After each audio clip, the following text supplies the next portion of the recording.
हम कल पढ़े थे गॉसेस थ्योरम, और गॉसेस थ्योरम जो कल पढ़े हुए हैं, यही फोटो था, उसमें पढ़ाए थे कि गॉसेस थ्योरम था कि किसी क्लोज सरफेस पर लगेगा और उसके केंद्र पर एक पॉजिटिव चार्ज हो गए, तब उसके ऊपर पर इलेक्ट्रिक फ्लक्स फाई उत्पन्न होंगे, और यहाँ पर एक छोटा सा एरिया डी एस काटेंगे, और यहाँ की तो रेडियस आर है और ई है, इसलिए दोनों के सापेक्ष में एंगल कितना बना था? जीरो, क्योंकि डी एस एरिया ई भी इधर, दोनों एक ही डायरेक्शन में जब चलेगा तो थीटा का मान कितना डिग्री? 0 डिग्री, एक डायरेक्शन। यानी हमने एंगल का मान क्या निकाल लिया था? जीरो। सब पढ़ाए थे कल, कंस्ट्रक्शन लिखे थे। उसके बाद फिर इलेक्ट्रिक फ्लक्स फाई बराबर ई डी एस, थीटा का मान जीरो। तो फाई बराबर, ये फॉर्मूला है फाई का, ई डी एस, क्योंकि इलेक्ट्रिक फ्लक्स जो फाई बराबर E D S cos theta होता है, थीटा का मान जीरो रखेंगे तो ई डी एस मैक्सिमम मान हो गया, फाई बराबर ई डी एस।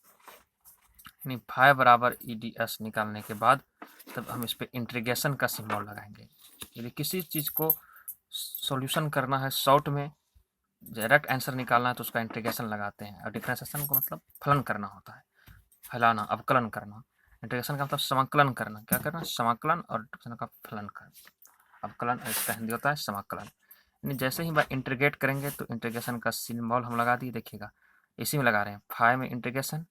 ई का मान होता है, आप पढ़े होंगे कि ई बराबर जो है उसका मान होता है ई बराबर 1/4 pi epsilon naught Q by R का स्क्वायर, ई का मान होता है। तो ई का मान रख दिए और डी एस में इंटीग्रेशन लगा दिए, क्योंकि इसमें इंटीग्रेशन नहीं लगाएंगे इलेक्ट्रिक, और इसमें फाई में हम इंटीग्रेशन का सिंबल, इसमें भी हम इंटीग्रेशन का सिंबल। जीरो से एस इसलिए लगाए कि सरफेस नहीं कुछ होगा तो जीरो, अब पूरा होगा तो कहाँ तक? एस तक।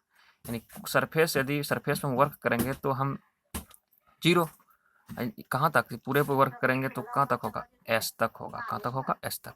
इसलिए जीरो से कहाँ लिए? एस लिए। इंटीग्रेशन लगा दिए फाई में, इंटीग्रेशन का सिंबल। उसके बाद ये इंटीग्रेशन डी एस, ई का मान इतना है, फिर हम डी एस लिखे, और जीरो से कहाँ तक? एस तक, और डी एस लगाए इंटीग्रेशन। अब तोड़ते हैं इंटीग्रेशन को।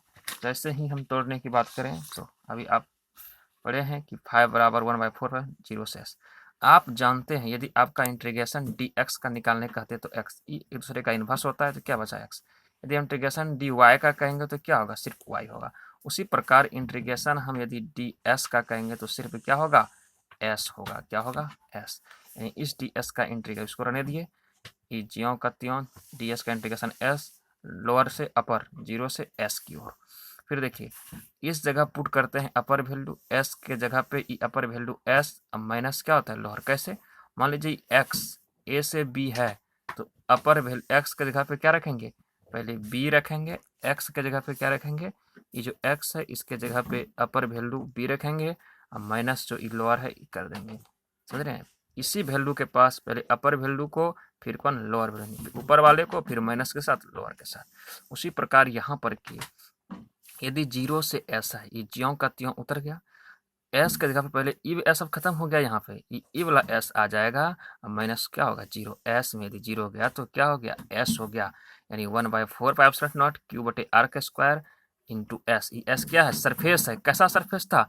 Close surface. तो कैसा क्लोज होता है? स्फेयर। स्फेयर का मतलब गोला, गोला का। कैसा आकार का होता है? नो, गोला लिए थे, और गोले का सरफेस एरिया बराबर क्या होता है? 4 पाई एरिया। लिख दिए सरफेस एरिया ऑफ स्फेयर, गोले का क्षेत्रफल, गोला का क्षेत्रफल जो होता है एस बराबर 4 पाई स्क्वायर। तो एस के जगह पे रख दें 4 पाई स्क्वायर। अगला स्टेप में देखिए, इधर तो आ रहा था डी फाई, देखिए यहाँ से ये आ रहा था, इसी को ये यहाँ आएगा, ये यहाँ आएगा, यहाँ आएगा, यहाँ यहाँ, और ये जो 1/4 पाई एप्सिलॉन नॉट है क्यू बटे आर का स्क्वायर, और इस एस के जगह 4 पाई आर का क्या होगा? स्क्वायर रखा जाएगा, क्योंकि बट एस बराबर इतना होता है जो सरफेस ऑफ क्या है? स्फीयर का है।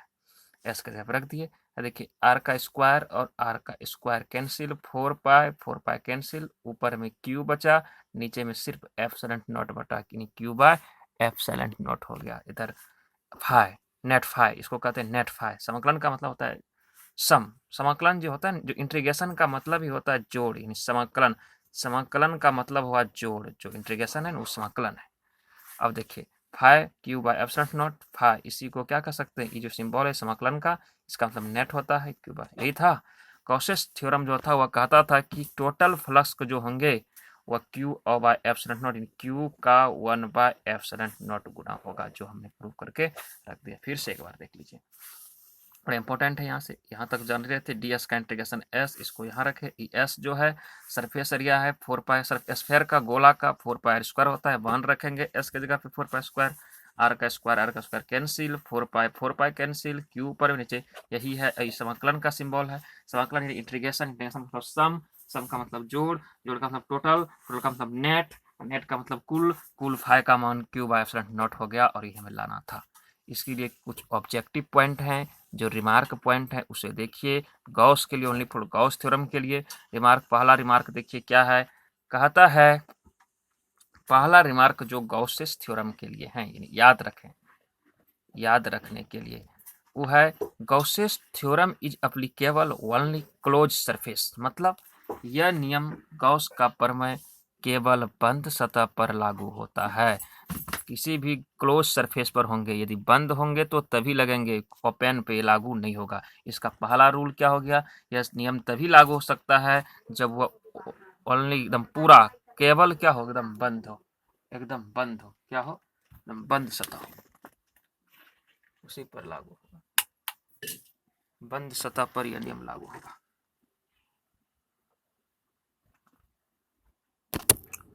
कि Gauss's theorem is applicable only close surface, कौन सरफेस पे, क्लोज सरफेस, यानी इसके लिए क्लोज होना ही पड़ेगा, क्लोज यदि नहीं है तो यह लागू नहीं होगा ये नियम।